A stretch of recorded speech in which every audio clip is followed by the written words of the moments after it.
the Mississippi State Bulldogs. So, do you want me to go first again, or with me doing Florida? I can do it first. Get the schedule up on the screen for me if you don't mind. Yep. Because if you thought that last schedule was brutal, just take a quick gander here. And if you're listening on podcast, they start out with Eastern Kentucky, and you're like, "Whoa, dude, that's not Miami. That is pretty good. That's a great win, right, for Mississippi State." But then, all right, we got Arizona State, we got Toledo, we got Florida. Listen here, I know. I was just scratching the surface. We got Texas, Georgia. By the way, at Texas, at Georgia, Texas A&M. Arkansas, oh, you're being too kind. UMass, oh, you're being too kind. At Tennessee, Missouri, at Ole Miss. My God. I mean, two of the most brutal schedules I think you're going to see in all of college football is right here with Florida and Mississippi State. But without further ado, let's get into this thing. I've got them winning against Eastern Kentucky. I think that's going to be a great game for Mississippi State to kind of get maybe their feet underneath them. Hopefully, they build up some momentum. But they're going at Arizona State. Not sure why we're doing that, but that's what we're doing.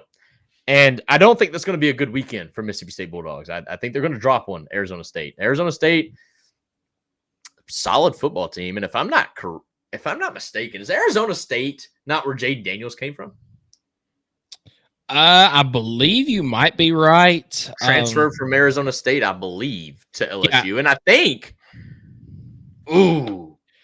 that's where Jaden Rashada went, but he's at Georgia now. Yeah, and I knew that. But Jaden Rashada went from Florida to Arizona State. Anyways, I think that's an L. Toledo. Don't know about Toledo that well, but they get them at home, and I'm hoping that's a win for Mississippi State. I think they need that. As I predicted in the last prediction, I think Florida will beat Mississippi State. I'm sorry. Yeah. I think Florida will beat Mississippi State. Mississippi State's a loss. But then Texas, Georgia, kind of the same thing. It's an L. It's an L. Like there's not much talk about. Those teams are poised to have great seasons this year. Texas A&M though, the battle of this whatever color, red and white. It's whatever. They get them at home, and I think that's big. This is a battle of first-year head coaches. But at the end, I think Texas A&M gets the better of them. So I think that's another loss for Mississippi State. And again, this is a brutal schedule. But they get Arkansas at home too, and I think this is a good bounce-back game. I don't have a ton of expectations for Arkansas. I hope Sam Pittman does great, but I honestly don't think that he should have had the chance to coach again this year. So I'm actually going to give Mississippi State the win over Arkansas. Arkansas has lost a lot, including who we talked about, KJ Jefferson, to UCF. But I think that win is massive because it kind of allows them to get on a little bit of a streak as they beat UMass and what we would typically call the SEC bye week at the end of the season. But then you got this 3-game stretch to finish your first year as a head coach in the SEC, and I think they lose all 3 of them. You got at Tennessee, that's a L. You got home against Missouri, but I think Missouri is going to be a stout team once again as they return basically their whole offense. So I think that's a loss. And then you got at Ole Miss and the Egg Bowl. And, who knows? Maybe it could be the start of something special. But I do think Lane Kiffin is going to finish the season strong and get the win there. So all in all, very similar to Florida. I've got Mississippi State going 4-8 in the season. And I've only got them picking up one SEC win against Arkansas. Yeah, I mean, I don't think that's a bad prediction right there because, what exactly are the expectations for Jeff Lebby this year coming into the season? I mean, I have no idea because the team was not good last year. They couldn't get any offense without their quarterback giving his absolute all because he wanted to be there. And Rogers, what was his first name? Will Rogers. Will Rogers, thank you. Who honestly stayed there because he's so loyal, right, to his team. But in reality, he should have absolutely found somewhere else to further his game because I think that kid was good. But he stayed there And ultimately, I think it was a bad relationship with him and the coach. I really do. And I stood by that. I stood by that since like week 2 of last year. I didn't think they gelled well together, and it ended up not being the greatest season for either one of them. But, I think that last year Mississippi State should have had a better year than they did. And, it's unfortunate what happened the year before. You had the tragic passing of Mike Leach. You wanted to make a hire to try to keep your team together, which is why they ended up hiring within. I can't remember. Yeah, it was a feel-good story, right? It was, I don't know either. I don't care. It was a defensive coordinator. But yeah, I mean, it was a feel-good story to hire within, get the defensive coordinator up, but you kind of had a bad feeling from the start. Man, I can't think of his name. I'm sitting here trying to think about it. I'm looking it up right now. Do it, man. Zach Arnett. Thank you. That was terrible for radio, but whatever. Yeah, Zach Arnett, dude, he took over, but you just never really had that good feeling about it because you knew he was a defensive-minded head coach and you knew he was going to prioritize defense, which, okay, that's fine, but at least let your offense coordinator run the offense. And I don't think that really ever happened. I think he tried to micromanage everything, and it just didn't work out. I think that there was some of that, but also Mike Leach recruited a team for his style offense, their air raid style offense. And he tried to completely change it. He tried to go more of a RPO type offense, and that's not something Will Rogers was comfortable with. That's not something that the rest of the offense was comfortable with either. And you could see at times, like the one that sticks out in my mind, the LSU game. I think they went 4 straight 3-and-outs to start the ball game and gained a total of 3 yards or something like that. Yeah. Okay, so Justin has got 5-7 with a win against Florida. So kind of one up in yours just a little bit. That's fine. That's nice to know he's still awake. He told me he was going to fall asleep to listen to the podcast. So, yeah, well, it's good to still have you here. You know what I'm saying? But no, I mean, I don't think that's a bad pick. And I think he agrees with the rest of my schedule there. So, yeah, I mean, 5-7 with the win against Florida. I think that would be huge. I think that would be huge as far as like national coverage. If Mississippi State starts their season out 3-1 with a win over Florida, and if they're competitive against, Arizona State at Arizona State, that may give them some feel-good juice before they, I think, get their teeth knocked in against Texas and Georgia. But who knows, man? Yeah, so Skylar has got 4-8 for Mississippi State this season. Yeah. So we'll go ahead and clear that, and I'll go ahead with mine. I agree with you. Eastern Kentucky is going to be a win to start the season. Arizona State at Arizona State to start the season. And Mississippi State continues to go out west with teams. The last 2 years they've played Arizona. I think you actually went 2-0 against Arizona over the past 2 years, which is crazy because of how Arizona's season ended last year. I mean, I think they were 9-3, 10-2, something like that. They had a very good year to end the year. I started to say loss to Arizona State here, but after looking up some things, there's not a lot of people giving positive things about Arizona State this year. So I think Mississippi State goes out and steals one from the Sun Devils. There you go. You get a win at home in week 3 against Toledo. And as we saw in the last one, I've got Florida coming into Mississippi State and taking a loss. So I've actually got Mississippi State going 4-0 to start the year. Starting to gain a little bit of momentum. I think that the Jeff Lebby offense is going to it's going to create some fireworks there in Starkville. Their defense might struggle some. As a Tennessee fan, nothing will make me happier than to see Florida already losing this early in the year. Yeah, absolutely. I'm okay with this. Yeah, but that's pretty much where it ends. As you run into Texas and Austin, and then you run into Georgia and Athens. Those are going to be 2 brutal games for Mississippi State. For most teams. Yeah, neither one of them are probably going to be close. The Texas A&M game intrigues me a little bit because you mentioned both of these coaches are first-year head coaches in the SEC. I think Mike Elko comes into a little bit better situation than Jeff Lebby does. I agree. And I think he's got a few more dudes on that team than Jeff Lebby does. So I do have A&M coming into Starkville and taking a win here. I also agree with you in this Arkansas game. I want to see Sam Pittman do well. Love the guy. I mean, how can you not? His whole post game, I'm gonna go home, give me a cold beer.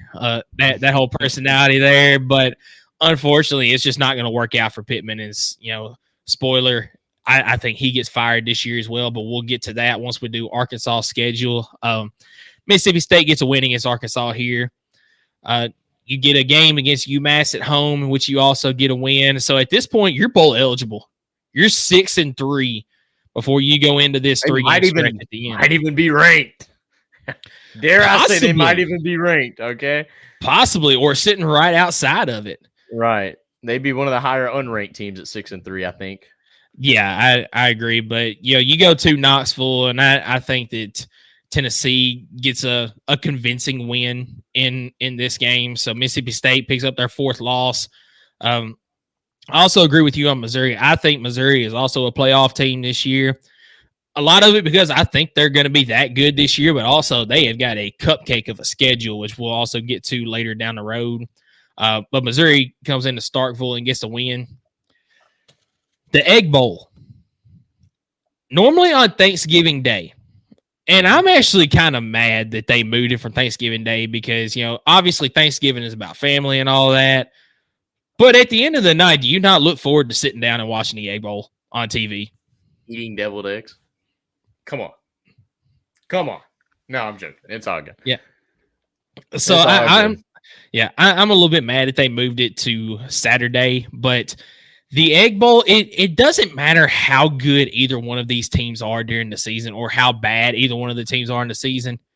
It is always a toss-up in this game as to who wins. I mean, you look at Mike Leach's final Egg Bowl. I mean, Mississippi State wasn't great. Ole Miss was pretty good, but they fell off at the end, and Mississippi State got a win in that game. I think that this is going to be an exciting game, and I think it's going to be a high-scoring game because of the Lane Kiffin offense and the Jeff Lebby offense. I do think Ole Miss prevails, but this is going to be a close ball game because anything happens in that Egg Bowl. So Mississippi State under first-year head coach Jeff Lebby, I've got going 6-6, make it a bowl game. But here's my thing with your schedule, and I love this. I think this is I think it is an optimistic schedule. And the reason why I say that is because, look, they're losing the games that they're probably supposed to lose. I hate to say it like that. But Georgia, Texas, A&M maybe would be the only one that would maybe not supposed to lose to. But Tennessee, Missouri, Ole Miss, I mean, those teams are – 3rd, 4th, 5th, 6th-year head coaches at this point. I mean, they've got better situations, right? And so they lose to those teams. But then you're talking about taking advantage and winning the games you're supposed to win. And that's teams like Eastern Kentucky, Arizona State, Toledo, Florida, and Arkansas, UMass, of course. You're talking about winning basically all the toss-up games going your way. And you got to do that to get bowl eligible. And I think that even with this schedule, if they can do that, that would be tremendous. And the way their schedule sets up, I do think it's absolutely possible because you definitely don't face all 6 of those teams at once, right? You do have that rough 3-week stretch, Texas, Georgia, and A&M. But then, like you said, you're feeling good about Arkansas to kind of help get out of that losing streak. And then you play UMass, which is great. You probably can rest some guys during that game. But no, I like that. I do think this is them basically winning the games that they need to win, and then obviously losing the games that they're definitely going to be predicted to lose. Yeah, I mentioned it earlier. I think another reason why I'm so optimistic about this Mississippi State team this year under Jeff Lebby is there is no expectations for him this season. I mean, after what happened last year, it couldn't have gone much worse than last year. But, Jeff Lebby coming in, you just want to have an exciting brand of football, which I think he's going to bring to Mississippi State. So I think that your prediction at 4-8, I think that's a good baseline because, you're picking up the wins that you're supposed to have against Eastern Kentucky, Toledo, and UMass. And I didn't do research on Arizona State. I seen them last year under Rashada, and I thought they were a pretty explosive team. And so I understand that some things have changed. So maybe Arizona State is a good win, and I think that'd be a great win for Mississippi State as far as momentum. But I was just going off of my mind, where was Arizona State last time I seen them? And I just think I thought they had a little bit more talent than where Mississippi State is at right now. That was my biggest thing. Yeah, I see where you're at with that, but I think that the absolute floor for me this year for Mississippi State is going to be 3-9. I think you pick up your wins against Eastern Kentucky, Toledo, and UMass. Yeah, absolutely. This is if things just absolutely don't go Jeff Lebby's way. You drop one at Arizona State, you drop to Florida and Arkansas. Basically go winless in the SEC, right? I mean, that is the absolute worst case scenario. Yeah. Vanderbilt type season. Yeah. So I think that's the absolute worst case. Best case scenario, I'm going to say, and this is absolute best. You say? Okay, go for it. I was going to say, do you just say? I can see you going 8-4 here. That's what I'm going to go with. I think, like I said, that is absolute best case. Everything what is it, Ole Miss and A&M? Right. Yes. Is it Ole Miss and A&M? Okay. Yeah, yes. Yeah. Ole Miss because it's the Egg Bowl. Anything can happen in that game. Texas A&M because, I don't know exactly where Texas A&M is going to be by this point in the season. I would think that they would be pretty good. We got Woods, Water, and Mizzou podcast up in here. He said M-I-Z. I will not finish that. I'm sorry. Nope, I'm not either. Hey, I gave it to him one time because Skeeter, for those of you that have tuned in for a while, Skeeter had a bad accident back earlier and actually lost 3 toes. Talked to him the other day. He was on the SEC podcast with me. He's doing very well. Good. But after his surgery, right? He got to meet Drinks in the hospital or something like that. His parents, Drinks' parents, yeah. So that was a cool situation there too. But after his first surgery, man, I gave him one of the ZOUs at the end, but that's the only one I'll ever give him. So how dare you, brother? Under no circumstances, brother. Yeah, I'm joking. But no, like I said, absolute best case scenario, 8-4, because we don't know where Texas A&M is going to be by the point in the season that Mississippi State faces them. Mississippi State does get them at home as well, and then I already mentioned anything can happen in the Egg Bowl, but I think that 5-7, 6-6 is most likely what they'll go this season. Yeah, I think, which is unfortunate because it's my prediction, but I think 4-8 is the floor. I think they're going to get 4 wins, however they get it. That is the absolute base. But I can't go higher than really 7-5. Unfortunately, I don't see it in the first year. I think these other teams are just got more talent, and I think they're better established right now with their roster talent and stuff like that, with their coaching situations, that it's just going to make it hard for Mississippi State, in my opinion. Now, I know I'm basing it off of paper, and I know the game has to be played, but that's why, I mean, I can't predict something crazy like that happening, right? And so, no, I think for the most part, we agree. I mean, we don't see Mississippi State running the which if they go 8-4, that would be a phenomenal first season for Mississippi State. But for the most part, I think the games that I'm most intrigued for Mississippi State are Arizona State, because you got it. That's a swing game. Yep. You win that game, you could have a good season, make it. But if you lose that game, hold on. How many more is about to come after that? But Arizona State, I think Florida is a big one because that's the SEC opener, and I think that is also a big swing game. And then A&M and Arkansas. Yeah, that's my 4 games. If Mississippi State can win those 4 games, they're going to have a really good season. Yes. If they win half those games, it could be a season, but it's a good foundation, I guess. If they lose more than they win in those 4 games, it's not a good season for Mississippi State. So those 4 games are absolutely where I'm focusing my attention for Mississippi State. If you're talking to me like, why would you watch Mississippi State this year? It'd be for those 4 games. Yeah. So I know we've given our, but whatever. Yeah. So I know we've given our predictions of how we think it's going to go, but what do you think is the more likely scenario for those 4 games? Start, bench, cut, 2-2, 3-1, or 4-0 for those 4 games? I think 2-2, because I think the only game I feel good about, which is really weird to say this, but I think the only game I feel good about, and just because I don't know where they are, but it's Arkansas. I think they could beat Arkansas. Like, I feel pretty good about their chances against Arkansas. But Florida, man, they could have something brewing. Arizona State, I have no idea where they are. You said that you've kind of read some negative things about them, so let's just go ahead and chalk that up as an L. But, Texas A&M, they're under a first-year head coach as well, under Mike Elko, but I think they have more talent than Mississippi State, period. And so I think 2-2 is realistic. What about you? I guess if I'm starting, so 2-2, I'm going to bench 3-1. I'm going to cut 1-3. Okay. Well, what about 4-0? How can I start bench cut 4 options, brother? Come on. No. I mean it because I originally said 4-0 instead of 1-3. Oh, my fault. Okay, well then I would have to cut 4-0 and then bench, the other one. Whatever. Yeah. I think I'm just going to flip the front two, just because of my schedule prediction. I think I'm going to start 3-1. I'm going to bench 2-2 just because in those 4 games, I don't see them going 4-0. Yeah. So I think that 2-2 is more likely than 4-0, which is why I'm going to cut 4-0 in that stretch. So we just flip 3-1 and 2-2 then. Yep. Hey, Woods Water and Mizzou podcast comes in here with a good question. He said, when are we going to preview the UMass schedule on the SEC? They're playing 3 schools.